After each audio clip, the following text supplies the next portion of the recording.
कराची दिल वालों का शहर, मगर यहाँ के हालात दिन ब दिन बिगड़ते जा रहे हैं। चोरी, डकैती, करप्शन तो इस शहर का मुकद्दर थी, मगर अब रोशनियों का शहर खवातीन के लिए तारीख बनता जा रहा है। डिफेंस फेज 6 की एक तलबा जो किसी निजी कंपनी में इंटर्नशिप करती हैं, उन्होंने ऑनलाइन टैक्सी ड्राइवर पर खुद को हिरासा करने का इल्जाम लगा दिया। तलबा के मुताबिक उसने ऑनलाइन टैक्सी बुक की। जैसे ही उसका सफर शुरू हुआ तो पहले 10 मिनट तक ड्राइवर सलीके से बात करता रहा, मगर आहिस्ता आहिस्ता वो बदतमीजी पर उतर आया। खातून ने कहा कि टैक्सी ड्राइवर मुझसे मेरा नंबर मांगने लगा और कहता रहा कि मैं इस तरह की सर्विसेज देता रहता हूँ, आप मुझे अपना नंबर दें, मैं फ्री में सर्विस दे दिया करूँगा। खातून ने ये भी इल्जाम लगाया कि ड्राइवर ने ऐप पर राइड शुरू नहीं की थी और उसने रास्ता भी बदल दिया था। मुतासरा खातून के मुताबिक जब गाड़ी ट्रैफिक के दौरान स्लो हुई तो उसने छलांग लगा दी और पीछे से एक पुलिस मोबाइल आ रही थी, जिसने ये सब देखकर टैक्सी ड्राइवर को गिरफ्तार कर लिया। लॉकअप में टैक्सी ड्राइवर माफी मांगता रहा, जिसकी वीडियो सोशल मीडिया पर वायरल हो गई है।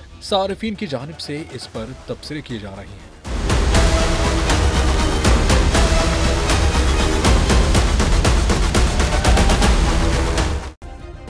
सब्सक्राइब करें और बेल दबाएं ताकि कोई खबर रह न जाए।